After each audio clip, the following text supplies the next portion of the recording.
busy week so far for Call of Duty. We got some information about Black Ops 4 content. Modern Warfare 2 was just made backwards compatible for Xbox One users. Xbox One and PC users finally got access to the sandbox map that was granted with Days of Summer, even though now that's over. PlayStation 4 users got DLC 4 for World War 2, so it's definitely been a very hefty week in terms of things to keep up for within Call of Duty. But while we've had all this kind of stuff, one question that I've seen out of this update we had for PlayStation 4 in particular is when will we see some of this other stuff? Because as we detailed in yesterday's video talking about all the updates and additions and changes that were in the DLC 4 update that went live across the board, not just for PlayStation 4, but it also encompassed everything for every platform. One big thing that I keep seeing here out of this is when will these other items that are not visible to the public yet, when will we be able to get our hands on them? When will we be able to play around with all this kind of stuff? So today I want to take a look at when potentially the final event in Call of Duty World War 2 may actually end up being. Now, I say final in the sense of final unique events, because we'll talk about this at a later point, but for air quote year 2 of World War II,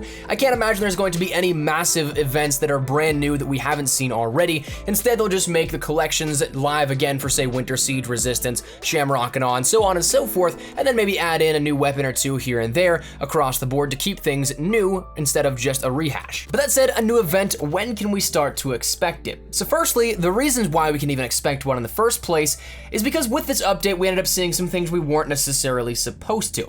Those things being not only new weapons, but also new variations of weapons. So that said, out of this, of course, we talked about it yesterday, the big things out of this that we've still yet to see are the Proto X1 SMG and the VMG 1927 LMG. Now, these were actually available to be seen in a number of different ways in World War II, but have maybe since been patched up. I know one is still visible, but the other is not as much so accessible anymore. We had a number of different playlist updates that probably patched this up over the past couple of days, but the Proto X1 and the VMG 1927 were available to view in not only the paint job layering, where if you scroll down to the World War II category at the very bottom, you'd end up seeing not only the listing of the Commando Division, the new layers with that in the paint jobs, but also at the very bottom, you'd end up seeing the layers for the AS-44, as well as the Proto X1 and VMG 1927. So two of those three weapons were not out there for public use and consumption. As for the other way, well, for time being, Wonderlust actually allowed you to get these weapons not only in offline modes, but also online. I know we mentioned it yesterday, but there was even a clip in which I picked it up in a regular online match. Didn't get any kills with it, unfortunately, but it was something that was available there by somebody using the Wonderlust basic training. And so therefore, it was visible to players via those ways, but I think that one in particular was actually patched up.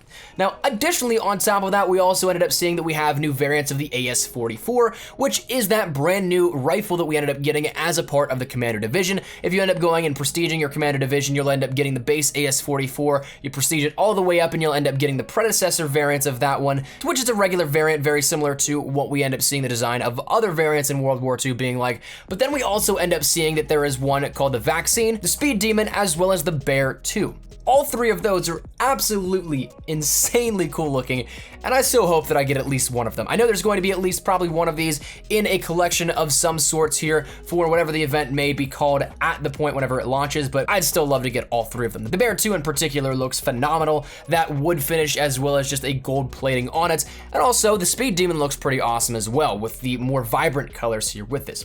But that said, on top of that, there's always going to, of course, be some other things we'll see in the mix there, but those are the big giveaways as to why we can expect one coming up very soon.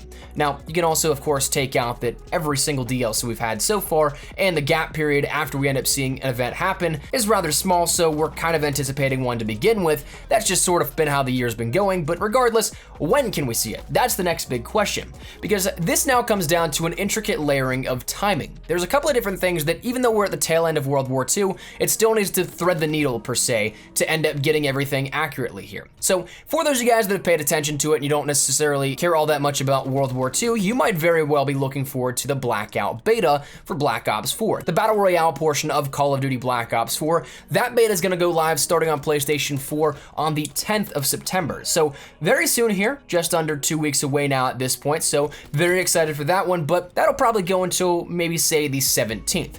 But then another thing you have to thread the needle on is the launch of DLC 4 for Xbox One and PC, which though it has yet to be officially announced, it's always 30 days later, so we can take a look at and pretty much accurately guess that it's going to be the 27th of September is when that DLC launches. So if I were to try and plan this out, obviously you don't want to have a launch that conflicts with the blackout beta, but you also want to have something that will encompass the 27th of September so that all players can have the air quote celebration of DLC 4 with this event all at one time, so everybody has access to it before the event ends up. So to find the perfect balance of that, well, honestly, a great guess I think would be Tuesday.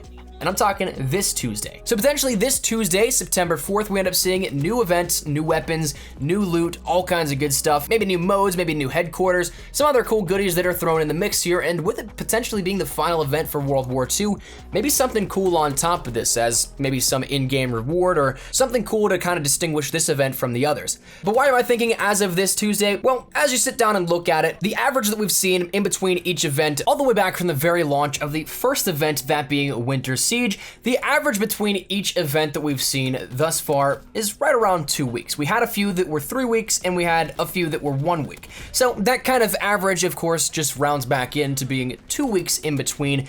But that's something that I don't really think will happen here, especially as of recently, we ended up seeing 1 week between Liberty Strike and Days of Summer, and additionally we have some other things to kind of throw in the mix here. In terms of just kind of following previous patterns, Blitzkrieg is another great idea in which we can compare this to, because after the War Machine DLC, 1 week later is when the Blitzkrieg event came out. And the idea behind that was to bridge the gap between the events within COD for PlayStation 4 users who just got the DLC, as well as for the Xbox One and PC users, so that they could have the same sort of celebration for their DLC whenever that came out. But because each event is right around, say, 4 weeks on average, maybe in terms of that longest length, that would be something that if it came out with the DLC, it would leave Xbox One and PC users in the dust. They wouldn't have anything to really celebrate, so by delaying the event slightly, PS4 had their launch, but the event extended so that they covered both the active time of PlayStation 4 and as well as Xbox One and PC users by about a week or two at the tail end of that as well. So everyone had their own fill and share of it while the DLC was active for that.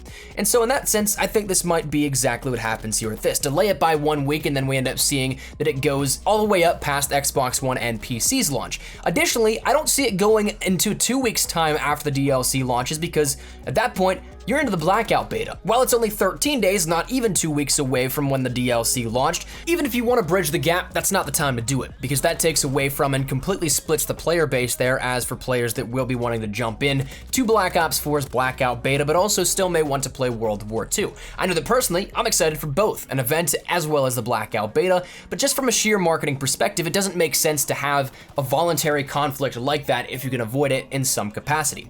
So in that sense, I'm thinking that we're more so on the cusp of this already, even though we haven't heard anything just yet. So in that sense, potentially on Tuesday, we end up seeing this brand new event come out to us and is given to us all so that we can end up having new content and everything like that. But the final thing I want to discuss with you guys is what might actually be in there, because we've seen collections added in and everything like that. I'm expecting maybe say 4 to 5 collections out of this next event. Days of Summer had 4. I believe that before that, Liberty Strike had 4 as well. And so therefore, that's kind of the average number right now. Probably 2 of the new weapons, maybe that of one of the AS-44 variants and maybe one of the SMG or the LMG coupled within there, and then the other final third one having a variance in Operation Overlord. We saw that happen with a couple of the most recent events in which the DLC weapons are kind of split between event specific and also there for whenever you want to unlock them. But additionally, on top of that, I'd expect, of course, new uniforms, maybe 2 of those to fill out the rest of the next event specific collections, new camos, returning and or new modes. I'd love to see sticks and stones, because that's something that was in the game files. There was even a picture of it that somebody posted from their game, and even I think had some footage, so it wasn't anything too doctored, if at all,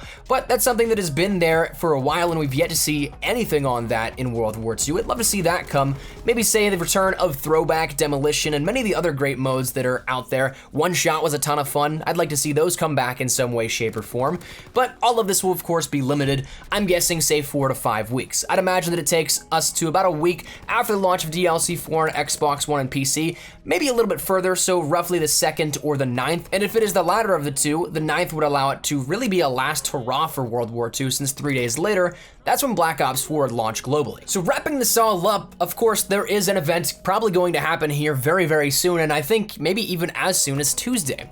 But that said, I'd love to get your thoughts and feedback down there in the comment section down below. Do you guys agree with this theory where Tuesday is probably the perfect fit here for this event to start? And then maybe we'll end up seeing it go until maybe say the end of World War II year 1 or maybe a week before that. And what items or game modes or anything in particular are you looking forward to out of this? Or is there anything that you're really hoping to see as a final hurrah? Maybe some sort of awesome little in-game reward for playing all year or something like that. That'd be really cool. Give us like a little armory credit cache or something like that of like 10,000 armory credits. I'd be all cool with that, even though it's probably not gonna happen.